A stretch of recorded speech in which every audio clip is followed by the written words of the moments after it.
Well, hello, Big Blue Nation. Welcome to the Big Bluecast today on December the 4th, 2020. Yeah, this is going to be one of our most fun ones yet. Shoot, I guess let's start with football. Hmm. Why not? Why not? Why not, right? Last weekend played Florida. It pretty much looked like a kind of a rehashing of the Alabama game in a lot of ways. Wasn't great. We lost. We did a lot of stuff that didn't look good. Yeah, just starting off, like, what are your what kind of big comments do you have on that football I game? think we played Florida a lot better than we did Alabama. Florida did not completely just obliterate us off the field. Well, that's true, yeah. Um, Offensively, we looked much better against Florida, but Florida's defense was bad, so I did predict that we might perform better on offense. Yeah. Special teams killed us. Special teams, I tell you I what. mean, special teams was Whew. bad against Bama, but Yeah. it didn't cost us a chance to be competitive in the game. Hmm. There were a lot of other factors. The fact that, in Bama, we can all blame Eddie Graham for backing off of being creative on the play calls. Oh man. Even Saban kind of hinted at that, like, "Hey, Stoops, here's your little nibble of information here that might help you out later. Try If you're doing something that works, something don't different, quit yeah. doing it until we stop it." Yeah. But with the Florida game, it boiled down to me is special teams just absolutely killed us. Uh, Yeah, that was it cost us a field bad. goal, most likely. Yeah. Caused us poor field position so many times it's not even funny. Mhm. And if it hadn't been for those things right there, Kentucky would have been, I think, in a much better position in the game. I don't think we would have won, Yeah. but I think we would have But been much more respectable. I think it would have been a two yeah, possession game. much more competitive for Yeah. sure.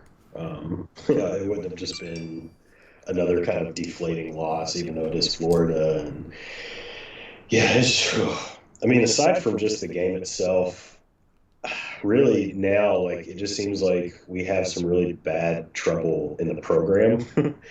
Kind of just overarching. I mean, we had Kelvin Joseph basically say he's opting out of the year for I mean, for one game. Um, I guess he went to Mark Stoops and said he wanted to not play in the game and just kind of hang around this week, show up to the field, everything else. And Stoops told him no, like if he wasn't going to play, he needed to go. And as he said, all right, great, see ya. Yeah. And stuff like that. Like whenever Stoops made the comment about, potential bowl bid saying, it's not even 100% if we're going to accept a bowl bid at this point, like that was a huge like red flag for me. Like, oh man. Like, and I understand the team is very deflated right now. We've had the John Sklarman passing, and the effects that that's had, and that makes sense. I'm sure they are very beaten up. They're dealing with a lot of COVID problems right now. Things just aren't really in a good place. But I don't know. I think they really need to show up tomorrow for that South Carolina game and at least just put on a good show and not look bad, not look like their heads are hanging, that kind of stuff, because I think it's going to be a really rough off season if tomorrow is, I mean, if they lose that game, it's kind of a disaster to me. um, I mean, as far as just like the state of the program right now, just you hear Mark Stoops talking, and he tends to get kind of aggravated and put out a lot of times when things aren't going well. But things, to me at least, things just seem kind of different this time, and it doesn't sound very good. Like, what are your thoughts? Well, I can imagine with the Yeah. all the negativity around the program right now, as Mhm. far as the media goes. I mean, we've been a little bit guilty of it. Yeah. I don't think we've been overly negative. I think we just called No, out the obvious. I think we tried to be just fair to what we're seeing. Try Right. not. I mean, I don't. We try not to crush anybody horribly, but there's been a lot of stuff this year that it kind of is what it is. Yeah, let's face Um, it, we don't know what's going on in the locker room. right. I mean, we had a player call out Eddie Gran on Twitter. Eddie Yeah. says it doesn't matter. They're cool. They're all good. But are they? It's easy to say. It's easy to say. I mean, if it's hitting Twitter, how long's it been going on in the locker room? And, yeah. And we've got Mark Stoops who really pushed hard to keep the coordinator here. Yeah. Big because time. Georgia, for whatever reason, was wanting him. I mean, I was more like, yeah, you want him, take him. It wasn't going to hurt my feelings whatsoever. Bye. I, Um, yeah. but at the same time, you've got Stoops who pushed himself into that. Now, I'm not sure how long Eddie's contract is, but he's kind of stuck with him for a little while. Yeah. Yeah. And there could be some difficulties there that may be going on we don't see. Mhm. I mean, Eddie Grant seems like an all right person from what I can tell. I mean, the Yeah. players like him, so Right. Right. that does help, minus his play calls here lately. But, Yeah. we've had the passing. Stoops has come under a lot of fire for not hiring a replacement special teams coach. And And he it's has no one to unbelievable. blame but himself. And we Yeah. tried it I mean, before. This isn't like this is the first time he's tried to get by without hiring a special teams coach. Oh, we just can let him handle go. it. Yeah. And both times now it's been a failure. And Yeah. he knows that he can't deflect that off on anybody else. He's having to wear it in his shoulders. If we were winning games closely when we should have been blowing them out, or losing games closely when we should have won Yeah. because of a couple special teams plays, he Mhm. could shrug it off and go, hey, we were competitive. That's all we could expect. Right. We're going to Especially do if we better were next winning. time. Yeah, especially if you're winning. Yeah, but Shrug it we're off and not. whatever we want. So, yeah, he's come under a lot of heat over that. Now, I get it. He's built his program up from shambles. From nothing. Yeah. But we don't want to see the program go backwards. Yeah, but due criticism is due criticism, and I Yeah. mean, like we just said, when you look at the special team woes, I mean, there's been problems here and there, offensively and defensively throughout the year, just kind of ups and downs. But when you're looking at where the special teams has kind of put us in the last couple of games, I mean, games we probably weren't going to win, like we said, but there's a lot of stuff on the special teams side of things that we could have been a lot more competitive. It's a real shame. Like you said, Mark Stoops. I mean, yeah, he's the guy to blame. He's the guy in charge. Nobody, everybody's acknowledging like it was a bad move to not hire somebody else. So it kind of is what it is. I know he doesn't really. He's of all the good things about him. He's never been very good at accepting criticism. and No, and he's had to eat this because he knows it. yeah, And it shows, and the frustrations show. And at the same time, he did make. I read one of the articles on KSR on that interview when he made the comment about the bowl game, and he did say it was going to be left up to the team. It was going to be a team call. yeah, So basically, he's got to get with the players, say, "Hey, do you guys really want to do a bowl game? If you do, we'll do it. yeah. If you don't, we won't." Well, yeah. I mean, and for what it's worth, I mean, everything that I've seen here and there on social media and otherwise, last couple of days or so, like, indicate that at least most of the team is still saying they want to play a bowl game. So, I mean, we'll see, but it's just bizarre, like when that kind of stuff comes up. Like, wow, really? Like, we might just skip it entirely? Okay.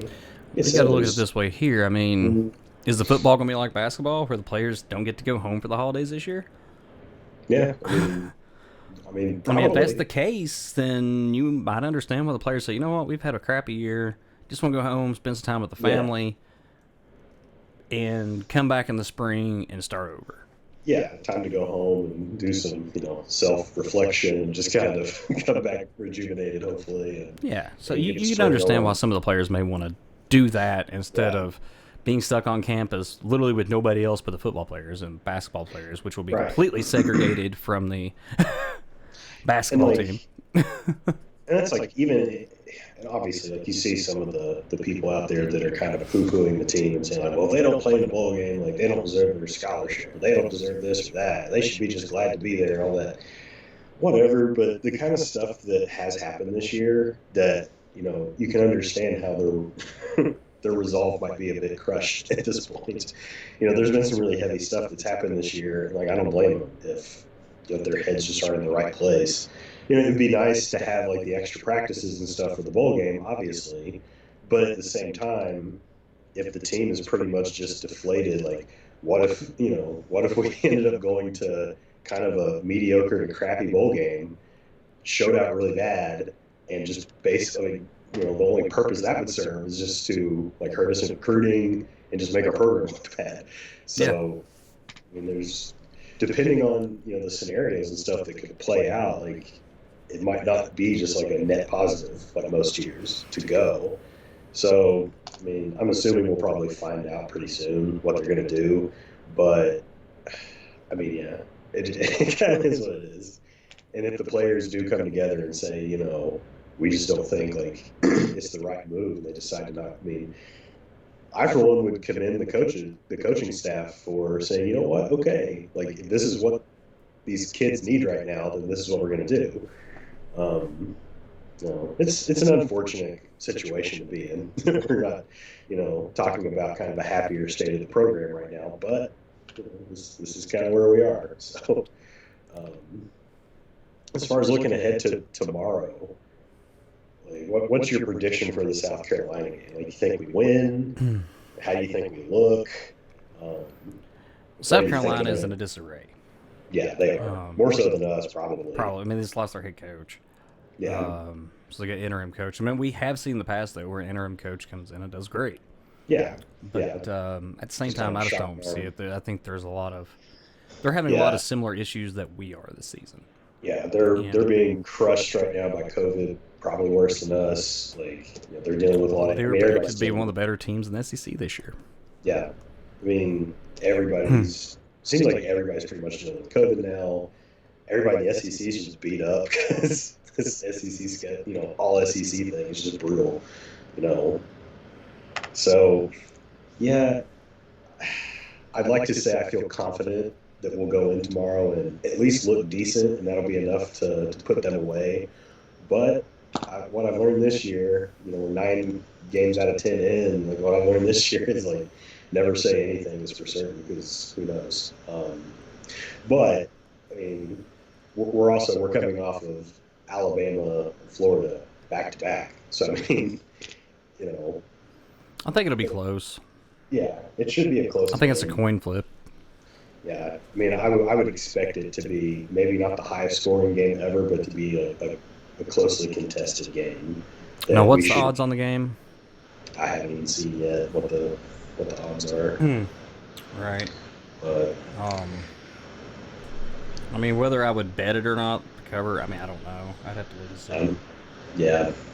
So right now we are an 11.5 point favorite, even as bad as we've been playing. Yeah. Okay. So really, they're not seeing in South Carolina. Right? They're not. I would not vote for Kentucky to cover the spread. No. I would not bet that. No, I could see that being like a 7 or 8 point game. And that's a 7 or 8 point game that could swing either way. Either way, quickly. Yeah. Especially depending on what's going on, special team stuff and everything else. So if you're betting, go with South Carolina to beat the spread. Yeah, that would make the most sense. But that's a safe bet. You don't have to worry about if they win. Obviously, you win your bet. Mm-hmm. But if you pick them to win and beat the spread, then yeah. And Kentucky wins, then you kind of broke even. So right. So being good shape with that. Yeah. Hopefully we'll cap off the year on a good note. Regular season on a good note. We'll see about the bowl game, and who knows? Maybe we'll still be talking about some football here in a few weeks. If not, oh well. Moving on to even more fun stuff. How about basketball for the past? Oh my goodness. It's kind of unbelievable. Like it's been what, a little over a week since our last show, and we've had three different contests. And we've not won one of them between football and basketball. It's kind of unreal. What I see right now is a team that's learning to play together. Yeah. In the first half against Kansas, they looked pretty good. It really did. I mean, the Richmond game, I thought they looked pretty out of sorts the whole game, just because Richmond kind of knew how to apply pressure in the right ways. The Kansas game was a little different. Like, first half they came out and was like, this is more promising. This is more like what people were raving about in the Morehead State game more so.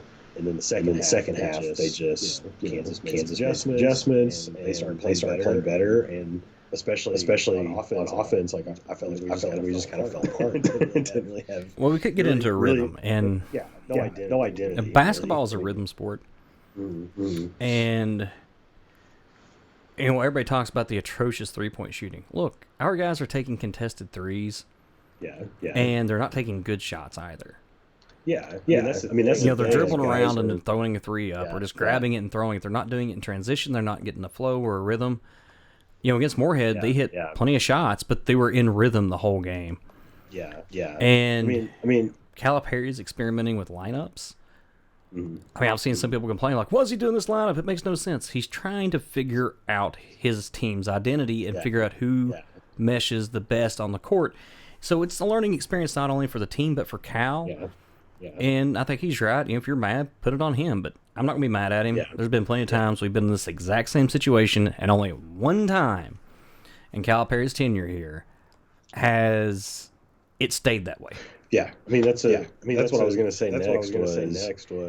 I mean, everyone that kind of we're in that part of the year where if we don't look good at the beginning, everyone acts like the sky's falling, and we just start forgetting about the teams we've had that looked pretty rotten at the start of the year. And by January, even February for like 2014, it just kind of comes together. They figure it out finally, and it's like, oh, there's that talent. Hey, they're actually playing team chemistry now. Like we see this all the time, and every year people lose their minds, saying, "Oh my gosh, it's over. Get rid of Cal. One and done's terrible. We need older players. Oh my gosh, what are we going to do? And then by the end of the year, everything's fine. Everyone's forgotten about it. And a lot of what I've seen too is a bunch of frustrating calls against the players.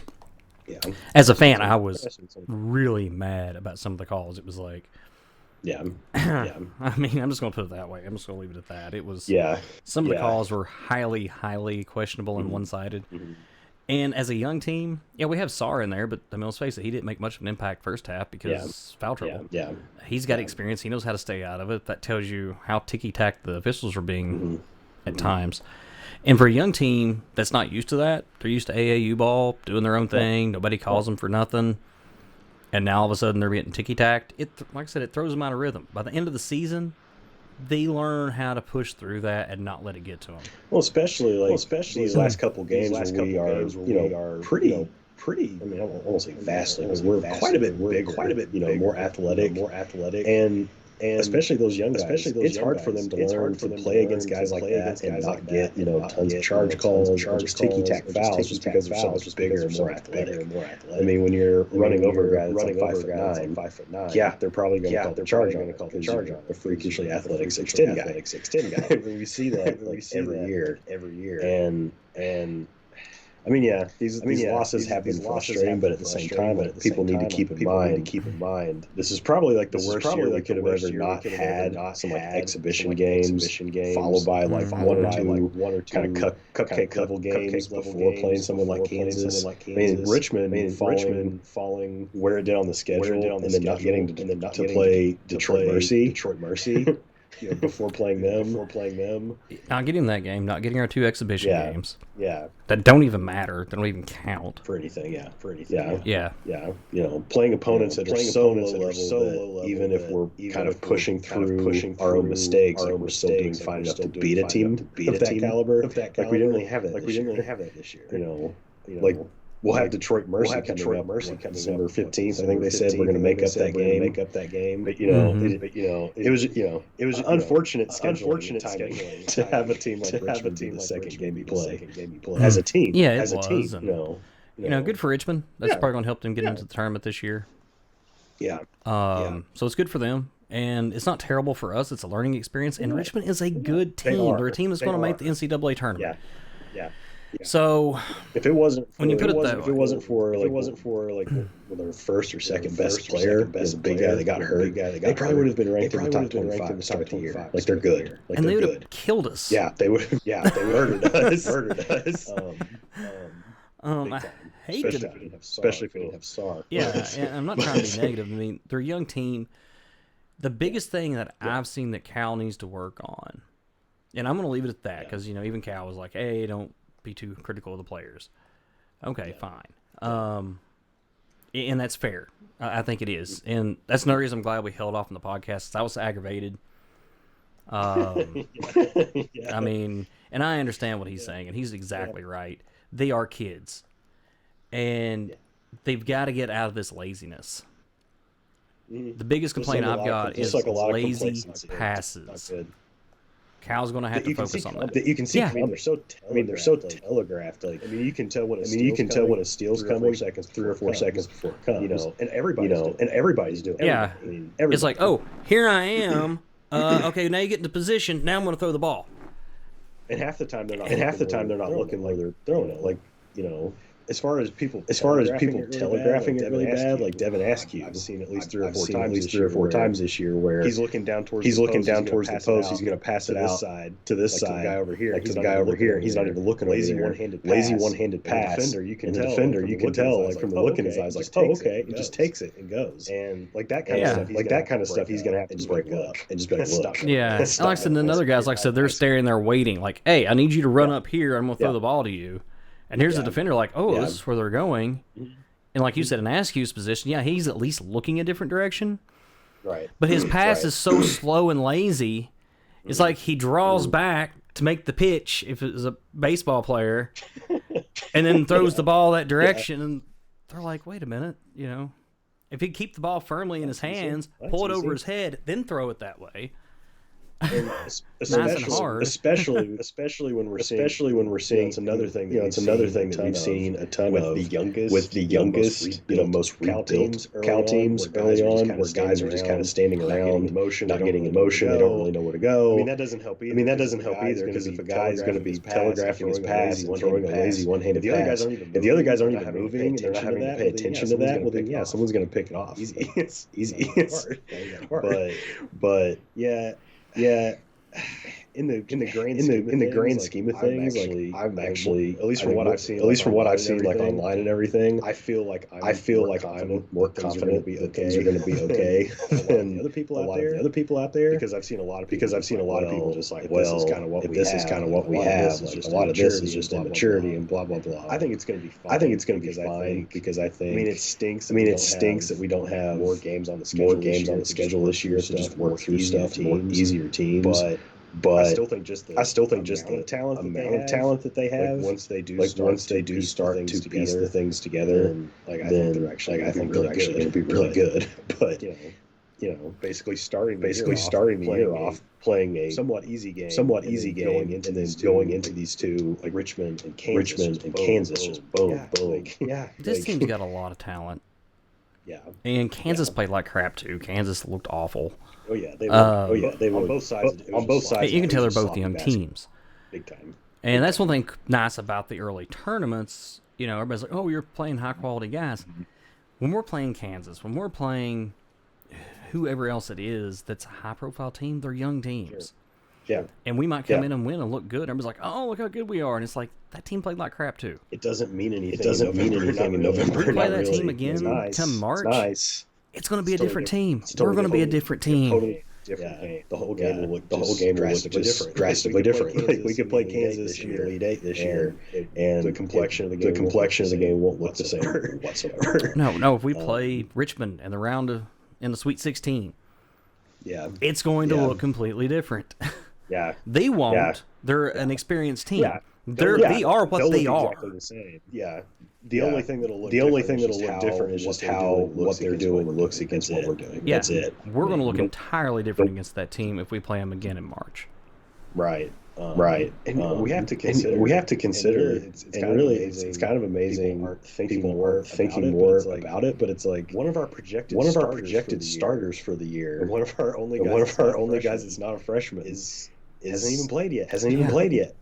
He's supposed to have this big breakout year in PJ Washington version 2.0. He's not even played yet. I actually think that when he actually gets to suit up and be on the floor with guys like Saar and some of these other guys, he's actually going to just help the complexion of the game in a lot of ways. Guys like Isaiah Jackson and Toppin and them can't. And as soon as Cal gets his lineup figured out, at least and he'll figure out what kind of work everything else. We've got like 11 or 12 guys that can all play. There's a lot to work out. Yeah. I mean, in the past, we've very seldom had a bench. Yeah.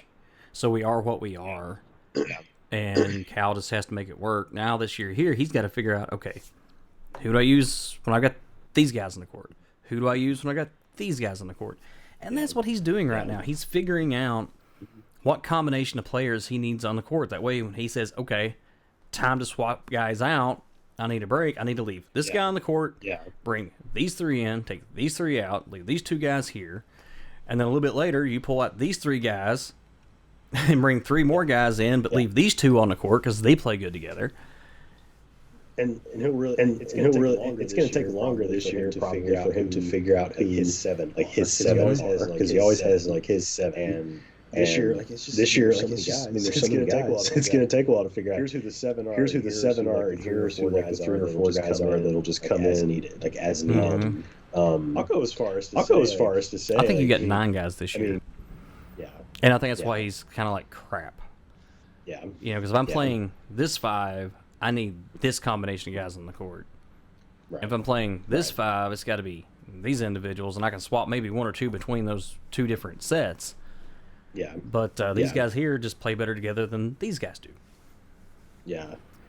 I'll go so far as to say if we had like our full healthy roster, we might have still lost that Richmond game probably just because we weren't ready to play that good of an experienced team with basically all seniors. But I honestly think we would have won that Kansas game by a decent amount because I think if you had Keon Brooks in there playing a lot more minutes, I think he takes probably about half Cameron Fletcher's minutes and all of Lanceware's minutes, and probably a lot of Jacob Toppin's minutes as well. You wouldn't have had to rely on it because like Lance Ware just got killed, in that game. Anytime he was on the floor, they just murdered him. As good as the defensive team is, ours is. We weren't getting anything on offense. That guy was in the game. They were just going straight to his dude. We couldn't do anything about it. Guys that you really weren't expecting to see much of this year, have actually played quite a bit so far. Just because, a lot of the offensive problems. Like I don't think it's going to take as much as a lot of people are insinuating for them to get some stuff figured out. Because I think once they can just get some fundamentals and basics, team wise together, then I think that talent's really going to shine through a lot than it has in the last 2 games. Yeah, this team is basic offense. This team's going to be fine. They've got plenty of talent. As soon as they figure out how to get their ball movement down, better passes. And like I said, that's on Cal. Yeah. That's his job to do, and I'm sure he's going to do it. He does it every year. Yeah, he does. And like I said, there's only one exception to that rule, and that was just it wasn't that we didn't have talent that year. It's just that talent did not mesh. Didn't mesh, and there were just problems across the board. Like 2013, they just deflated. On top of that, we still had talent, but like our best player got hurt. Right there in SEC play, and after that, and he was like the anchor of the team. There wasn't really much else to do about that. So, I agree. I agree. I think they'll be fine. I think this Georgia Tech game on Sunday. My prediction is that they're. I don't say like a score prediction, but I predict that they'll show up and put on a show that's going to put some people at ease and show like okay, here we go. Like here's something they've worked on for the past several days. This is looking better. They'll have that. Detroit Mercy's coming up. They got some easier stuff before we get into like Louisville SEC play and stuff like that. I think over the next couple weeks, they'll start to show some improvement. Some of those glaring problems are, and the sky won't be falling as fast after that. Yeah. And I think once things kick into gear, I think by SEC play they're going to be looking a whole ton better. And there's going to be some tough SEC games this year. I think they're going to be a really fun team to watch when that happens. It's going to be fun. So people need to just kind of pump the brakes a little bit. It stinks to lose, especially since we've lost the last couple football games. We lost 2 basketball games. I know we're not used to starting in the Cal era with a losing record 3 games in. But you know what? It's a different year. It's fine. It's going to be okay. Even in a normal year, it would be all right. Yeah. Of course, in a normal year, we'd have had 2 exhibition games. On top of this, and Cal would still have a winning record right now with 2 losses on it. We'd have like 7 competitions under our belt, and probably look more meshed because we've just been out on the court against competition more. So I think everything will be fine. That's our nice little big Bluecast optimistic spin on things. Since there's so much negativity out there. But yeah, let's look forward to a really South Carolina game tomorrow. I think this weekend we're going to pick up 2 wins. It's going to be fun. Everything's going to be okay. That's right. Anything from the rifle team, anything like that? I think they're off this week. Are they off this week? I think they might be off until spring, actually. Yeah. Or the first of the year when classes come back. Well, tell them to come back. Because we need a win. Yeah, I seen Drew Franklin put a tweet up after the last game, said, "Is rifle team playing?" He's got a point. Yeah. But yeah, that's all you got. That's all I got. I think that's going to wrap it up for this week. We'll all just go into the weekend with some good chi, good optimism. Everything will be good. Yeah. Thanks again for watching. Be sure to like and share the video. Subscribe to Big Bluecast channel. Hit us in the comments if you got anything about the state of the football program, these last basketball games or the upcoming season, like how the team looks, anything. We'd love to hear from people. It'll be a lot of fun. That's pretty much it for this week. And until next time, go Big Blue. We'll see you later.